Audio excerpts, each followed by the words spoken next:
오늘 말씀은 사도행전 16장 9절에서 10절입니다. 네, 짧은 말씀이니까 다 같이 함께 한 목소리로 읽었으면 좋겠습니다. 시작! 밤에 환상이 바울에게 보이니 마게도냐 사람 하나가 서서 그에게 청하여 이르되 마게도나로 건너와서 우리를 도우라 하거늘 바울이 그 환상을 보았을 때 우리가 곧 마게도냐로 떠나기를 힘쓰니 이는 하나님이 저 사람들에게 복음을 전하라고 우리를 부르신 줄로 인정함이러라. 아멘. 네, 잠시 기도하겠습니다. 사랑이 많으신 하나님 아버지, 오늘도 이 시간 이렇게 거룩한 예배에 함께 참여할 수 있게 하여 주심에 너무나도 감사합니다. 주님, 우리가 진심으로 기쁨과 감사로 반응할 수 있도록 도와주세요. 우리 마음속에 주님이 말하시는 하나님의 꿈과 말씀이 심겨지게 하시고, 주님, 우리가 하나님의 뜻을 이루면서 살 수 있도록 도와주세요. 말씀을 전하는 이 부족한 저의 입술을 주관하여 주시고, 부족한 제 모습은 가리게 하시고 오직 하나님만을 드러낼 수 있도록 인도하여 주세요. 마치는 시간까지 함께 계실 줄을 믿습니다. 이 모든 것 예수님의 이름으로 감사하며 기도드렸습니다. 아멘. 제가 오늘 드릴 말씀은 마게도냐를 향하여 라는 말씀입니다. 그런데요, 제가 먼저 준비한 것은 다음 PPT를 넘겨주시면요. 이번에 새벽 기도회 참여하셨나요? 네, 이번 주는 봄방학 새벽 기도회가 열렸습니다. 목사님께서 5일 동안 한 인물을 중심으로 말씀해 주셨는데요. 어떤 인물을 말씀해 주셨나요? 네, 바로 야곱입니다. 사실 제 가족들은 이런 새벽 예배를 전혀 듣지 않을 것을 생각해서 제가 짧게 준비해 보았습니다. 야곱은 아브라함의 아들인 이삭의 둘째 아들입니다. 잘 모르더라도 아브라함이 하나님께서 말씀하셨을 때 자기 이삭을 제물로 드리려고 했던 그 순종을 아실 것입니다. 그랬던 제물이 되었던 그 아들이 바로 이삭입니다. 이삭은 자라 리브가와 결혼을 하였고 쌍둥이였던 에서와 야곱을 낳았습니다. 이 쌍둥이였던 에서와 야곱은 뱃속에서부터 심하게 싸웠습니다. 야곱은 태어나기 전부터 큰 자가 작은 자를 섬길 것이라는, 즉 형인 에서로부터 야곱이 섬김을 받을 것이라는 말씀을 받았는데도 야곱이 태어난 후에 상황은 그렇게 편하지 않았습니다. 야곱의 아버지 이삭은 야곱을 완전하게 배제하고 첫째인 에서에게만 사랑을 주었습니다. 야곱은 아버지에게 쓸모없는 사람이라는 취급을 받게 된 것입니다. 심지어 70세가 되어가도록 결혼을 하지 못했습니다. 형인 에서는 이미 결혼을 해서 심지어 아내도 2명이나 되었는데도 이삭은 야곱을 철저하게 배제시켰습니다. 야곱은 이삭에게, 아버지에게 버림받은 것입니다. 아버지는 형인 에서에게만 축복을 내려주려고 했습니다. 그러나 이 사실을 알게 된 어머니의 도움으로 야곱은 자신의 형인 에서인 척 속여서 아버지에게 축복을 받아내었습니다. 축복을 받지 못한 에서는 머리끝까지 화가 났고 동생인 야곱을 죽이려고 결심했습니다. 결국 야곱은 도망자가 되었습니다. 자신을 죽이려고 쫓아온 형을 피해 멀리 도망가야 했습니다.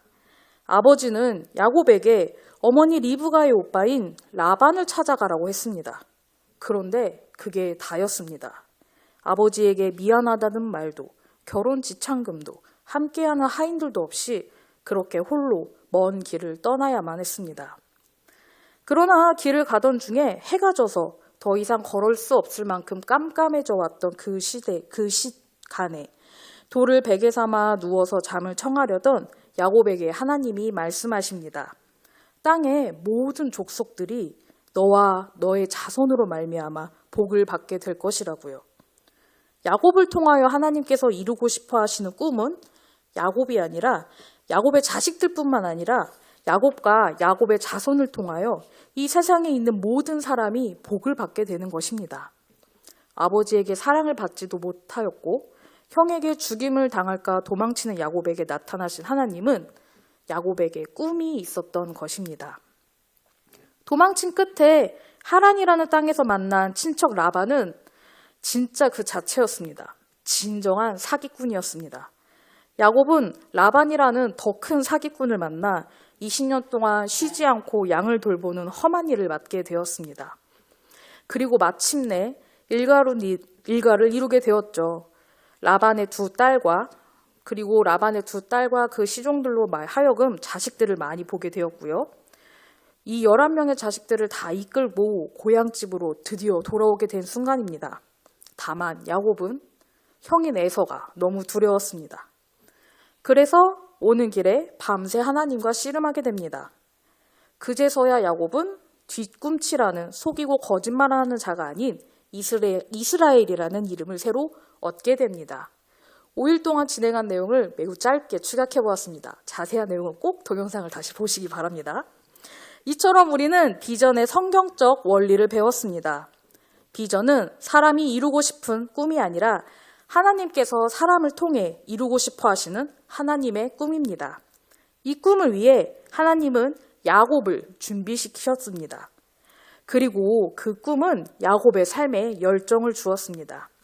세상이 말하는 복은 행복한 가정에서 구김없는 유년 시절을 지나 좋은 직업 혹은 좋은 직장에서 돈을 많이 버는 그런 복을 이야기합니다.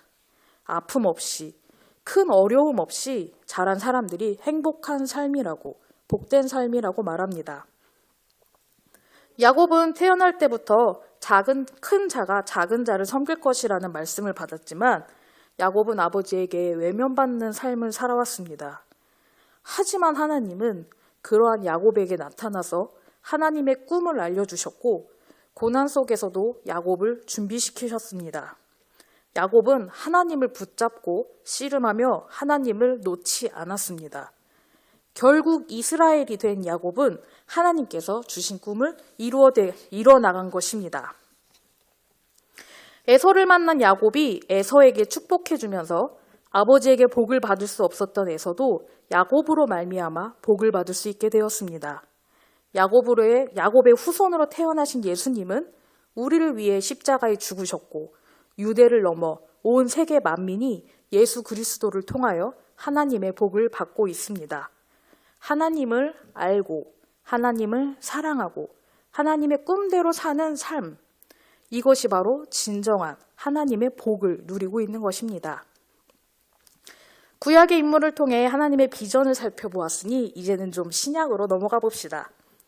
예수 그리스도께서 이 땅에 오시고 우리를 위해 십자가에서 죽으셨습니다. 그리고 부활하시고 하늘로 올라가셨습니다. 예수님을 따르는 제자들은 예수님에 대한 소식을 숨길 수 없었습니다. 우리가 죄인이라는 것과 그 죄를 예수님이 해결해 주셨다는 것, 이것을 믿음으로 진정한 자유를 누리게 될 수 있기 때문입니다. 바울은 예수님을 진심으로 핍박하는 유대인이었습니다. 예수를 따르는 자를 발견하게 되면 원래 가려던 목적지에서 멀리 돌아가게 되는 한이 있더라도 그런 그리스도인들을 찾아가 매질하고 모욕하던 독실한 유대인이었습니다. 그러나 다메섹으로 향하던 길에 예수님을 직접 만나게 된 후로 자신의 죄를 깨닫고 그리스도인으로 거듭나게 되었습니다. 사도행전 15장 5절에는 바울에 대한 하나님의 말 계획이 분명하게 나타나 있습니다. 주께서 이르시되 가라. 이 사람은 내 이름을 이방인과 임금들과 이스라엘 자손들에게 전하기 위하여 택한 나의 그릇이라. 바울은 그리스도의 복음을 이방인들과 황제들과 유대인들에게 전하기 위해 선택받은 사람이었습니다. 바울은 하나님의 꿈을 따라 안디옥에서 하나님의 말씀을 가르치며 복음을 전했습니다. 많은 사람들이 그리스도인들이 되었고 그 그리스도인들이 모여서 교회가 되었습니다. 마침 성령이 여러 사람을 불러 바울과 바나바를 복음 전파자로 세우라고 하시니 바울과 바나바는 전도 여행을 떠나게 됩니다. 이것이 바로 첫 번째 전도 여행입니다. 다음 장으로 넘겨주시면 첫 번째 전도 여행입니다. 첫 번째 전도 여행을 저렇게 마친 후에 다시 안디옥으로 돌아온 상황이었습니다. 안디옥에서 바울과 바나바는 다른 사람들과 함께 주의 말씀을 가르치며 교회를 섬기고 있었죠. 당시 첫 번째 전도 여행에서 복음을 전했던 성, 저기 더베나, 루스드라, 이고니온, 비시디아 안디옥 같은 지역에서는 과연 복음이 잘 심기어졌는지, 교회가 잘 성장하고 있었는지 너무나도 궁금했던 터였습니다. 그래서 바울은 바나바 보고 다시 그 성들을 방문하자고 이야기합니다. 그렇게 바울의 두 번째 전도 여행이 시작됩니다. 그런데 이 전도 여행은 사실 시작부터 잡음이 많았습니다. 바울은 바나바와 함께 첫 번째 전도 여행을 잘 떠나 마치고 돌아왔지만 바나바가 다시 마가와 함께 가야 한다고 고집을 부리기 시작한 것이었습니다. 사실 첫 번째 전도 여행 때 바울과 바나바 그리고 이 마가가 세 명이서 같이 출발하게 되었는데요. 중간에 마가가 힘이 들었는지 더 이상 전도 여행을 하지 못하겠다고 포기했거든요. 그래서 바울은 그렇게 포기하는 자가 함께 전도 여행에 함께 가는 것이 적합하지 않다고 바나바와 실갱이를 벌였습니다. 하지만 바나바는 자신의 조카인 마가를 포기할 수 없었습니다. 둘이 어찌나 심히 싸웠던지 결국 따로따로 흩어져서 전도 여행을 떠나도록 하게 되었습니다. 그냥 말로 싸운 게 아니라 정말 심하게 다투었습니다. 바나바는 마가를 데리고 원래 처음에 바울이 제시했던 저 성들을 돌아보는 것이 아니라 길 또한 다른 길로, 즉 구브로 섬으로 향하게 된 것입니다. 다시는 마주치지 말자는 거죠. 당시 예루살렘 회의의 안건을 전달하는 전달자로 유다와 실라가 선택이 되어서 예루살렘에 있는 소식을 안디옥 교회로 보내했던 사람 중에 유다와 실라가 있었습니다. 실라 역시 유대인이었고 신실한 그리스도인이었기 때문에 바울이 떠나자는 전도 여행의 제안을 흔쾌히 수락하였습니다. 그리고 그 둘은 안디옥을 떠나 길리기아 지방에 있는 여러 교회를 찾아갔습니다. 1차 전도 여행 당시 복음을 전했던 더베나, 루스드라, 그리고 이고니온 등에 있는 신실한 그리스도인들을 만나서 서로 기쁨의 마음을 나누었습니다. 특히 디모데라는 청년을 만나 제자로 삼고 전도 여행도 함께 동참하게 되었습니다. 바울은 힘차게 걸음을 내디뎠습니다. 옆에는 든든한 실라와 디모데가 있습니다. 그리고 이윽고 비시디아 안디옥에 도착하게 됩니다. 여기 처음에 출발한 곳에도 안디옥이고 지금 중간에 나온 것도 안디옥이라고 하는데 약간 경기도 광주와 전라남도 광주라고 생각하시면 됩니다. 안디옥이라는 지명이 같기 때문에 그 지역의 이름을 따서 밑에 출발했던 지역은 수리아 안디옥, 그리고 지금 현재 바울이 머물고 있는 곳은 비시디아 안디옥이라고 부릅니다. 바울은 이 비시디아 안디옥에서 저기 소아시아 지역으로 가려고 했습니다. 소아시아 지역은 되게 일찍부터 로마에 복속되었기 때문에 군대가 주둔하지 않아도 될 정도로 매우 평화로운 지역이었습니다. 이 지역에 사는 사람들은 로마 시민이라는 것에 매우 자부심을 가지고 있었고 특히 황제에 대한 충성은 남달랐습니다. 로마 전역에서 황제를 신으로 숭배해야 한다고 가장 먼저 주장한 지역이 바로 여기 소아시아 지역입니다.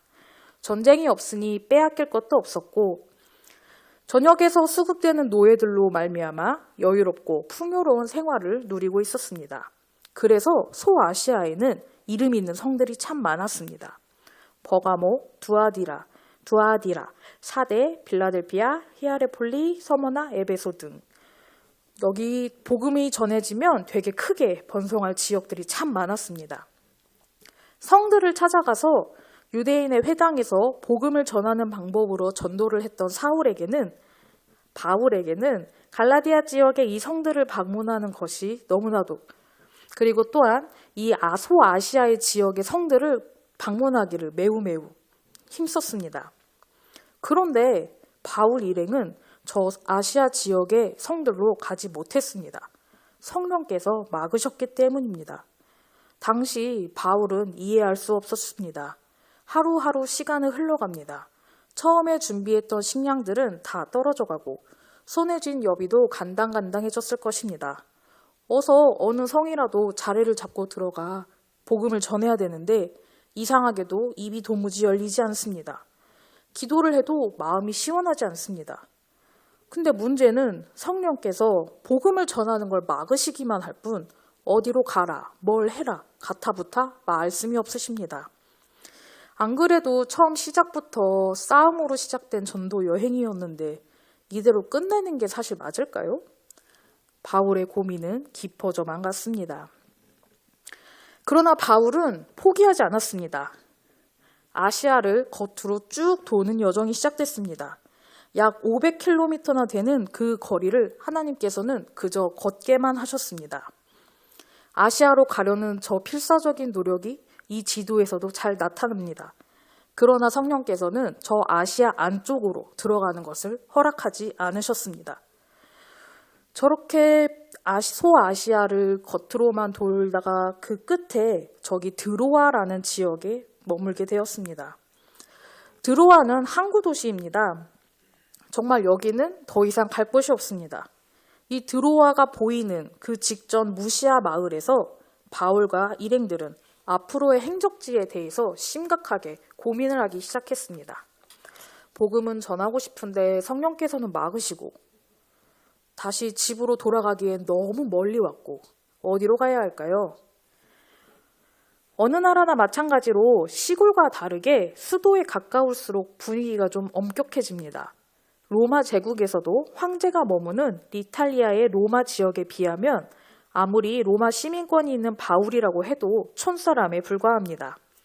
비록 로마 황제에게 가서 복음을 전하는 것이 그의 사명이자 하나님의 꿈이지만 당장 로마에 찾아간다고 해서 방법이 생기는 것은 아닙니다. 그래서 바울은 드로아에서 배를 타고 비두니아로 넘어가 복음을 전하기로 마음먹었습니다. 그런데 여기서도 성령이 길을 막습니다. 그렇다면 지금까지 걸어왔던 아시아도 아니고 배를 타고 갈 수 있는 비두니아도 아니고 지금 당장 로마로 가봤자 할 수 있는 건 없다고 생각했던 상황이었을 텐데 바울은 여기서 전도 여행을 멈춰야만 했었을까요? 바울은 드로아에서 작정하고 기도하기 시작했습니다. 사도행전 16장 말씀입니다. 함께 읽겠습니다. 밤에 환상이 바울에게 보이니 마게도냐 사람 하나가 서서 그에게 청하여 이르되 마게도냐로 건너와서 우리를 도우라 하거늘 바울이 그 환상을 보았을 때 우리가 곧 마게도냐로 떠나기를 힘쓰니 이는 하나님이 저 사람들에게 복음을 전하라고 우리를 부르신 줄을 인정함이로라. 아멘. 이전에는 바울이 혹은 그가 또는 그들이라는 단어를 쓰다가 여기서부터는 우리라고 말합니다. 자기 자신을 포함한다는 말이죠. 그 말인즉슨 저자 누가가 여기서 바울을 만나게 된 것입니다. 몸이 약해서 종종 진찰을 받았던 디모데 때문에 의사한테 진찰을 받았는데 그게 마침 누가였을 수도 있습니다. 혹은 누가가 마게도냐를 넘어가려고 드로아에 도착했는데 바울을 알아보게 된 것일 수도 있습니다. 누가는 바울이 말씀을 전했던 수리아 안디옥 출신 사람이거든요. 아무튼 간에 정확한 건 알 수 없지만 이때부터 누가는 바울의 일행이 되어 이때부터 직접 바울과 함께 움직입니다.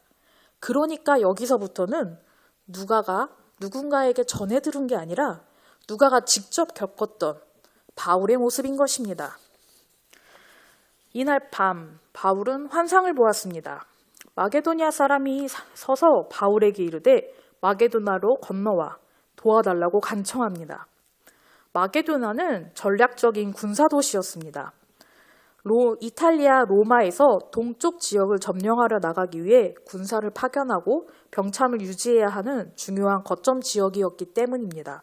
또한 동쪽에서 걷어들이는 세금은 모두 마게도냐를 거쳐 로마로 향했기 때문에 부유함은 이루 말할 수 없었습니다. 학문과 예술을 사랑했던 그리스 지역이었기 때문에 그 문화 수준 자체가 높은 지역이었습니다. 사역하기에 부담스럽다면 부담스러울 수 있는 마게도냐에서 얼마나 급했으면 바울에게 환상을 통해 도와달라고 간청하게 되는 것일까요? 바울은 그 모습을 보고 고민하지 않았습니다. 그 즉시 마게도냐로 가기 위해 애썼습니다. 여비를 모아 백사스를 내고 마게도냐로 갈 수 있는 가장 최단 거리를 통해 마게도냐로 향했습니다. 그리고 마게도냐 지역에 있는 첫 번째 성으로 달려갔습니다. 그 성이 바로 빌립보 성입니다. 바울은 빌립보 성에 도착하자마자 수위를 돌아다니며 회당을 찾았습니다. 바울의 환상에까지 나와 제발 와달라고 간청했기 때문에 바울은 바로 복음을 전할 준비가 되어 있었거든요. 그런데 빌립보 성에는 회당이 없었습니다. 유대인들은 유대인 10명이 모이면 마을에 회당을 만듭니다. 그래서 정결한 마음으로 몸을 씻고 안식일에 서로 모여서 예배를 드리죠. 그런데 빌립보 성에는 단 10명의 유대인도 없었던 것입니다. 이방인들로 가득 찬 도시입니다. 회당이 없다는 것은 성경 또한 없다는 것입니다. 회당의 가장 중요한 역할 중 하나가 성경을 보관하는 일이거든요. 만약 여러분들이 바울이라면 여기서 어떻게 복음을 전하시겠습니까? 바울은 안식일에 강가로 나아갔습니다. 그리고 거기서 만난 여자들에게 복음을 전했습니다. 그런데 그곳에 마침 하나님을 공경하는 루디아라는 여자를 만나게 되었고 그와 그 집이 다 세례를 받게 되었습니다. 그리고 그 집을 거처로 삼아 복음을 전할 수 있게 되었습니다. 유럽의 최초의 교회가 된 셈이죠. 비전은 하나님이 사람을 통해 이루고 싶어 하시는 하나님의 꿈입니다. 하나님은 바울을 준비시켰습니다. 오직 하나님만을 의지하며 기도하며 나아가도록 훈련시키셨습니다. 하나님의 복음을 전하는 일은 세상 사람들이 말하는 멋진 일만은 아닙니다. 바울은 매질을 당했고 감옥에 갇혀야 했습니다. 근데 바울의 삶은 감사와 기쁨이 넘쳤습니다. 하나님의 꿈을 이루는 삶은 그의 삶에 열정을 주었기 때문입니다. 바울이 빌립보에 있었던 시간은 사도행전 16장 한 장에 전부 들어갈 정도로 짧은 시간이었습니다. 매질을 당하고 감옥에 갇혀 있다가 쫓겨났기에 사실 하나님에 대해 제대로 알릴 만한 시간조차 충분하지 않았습니다. 그렇기에 바울이 쫓겨나고 난 후에 전도 여행을 마치고 나서 빌립보 사람들이 과연 예수님에 대해 제대로 알고 있는지 또한 그리스도인으로서 제대로 살고 있었는지 너무나도 걱정되고 궁금했었을 것입니다. 성경조차 없는 이방인들로 가득 찬 그 성에 과연 교회가 제대로 남아있었을 수 있었을까요? 그러나 빌립보 성도들은 하나님에 대해 제대로 배웠습니다. 그들은 서로 모이기에 힘썼습니다. 하나님을 사랑하는 사람은 서로를 사랑합니다. 후에 바울이 로마의 감옥에 갇혔을 때도 실망하지 않고 바울에게 쓸 것을 보내었습니다. 선교에 힘을 아끼지 않은 것입니다. 구약과 신약을 지나 지금 이 시대의 하나님은 동일하게 이 자리에서 여러분에게 말씀하고 계십니다. 하나님께서는 여러분들에게 이루고 싶은 하나님의 꿈이 있습니다. 오늘 이 시간 우리가 이루고 싶은 꿈이 아니라 하나님이 이루고 싶어 하시는 하나님의 꿈을 품은 자는 포기하지 않거든요. 우리가 이 시간 정말 하나님이 보여주시는, 알려주시는 꿈을 품게 되기를 소망합니다.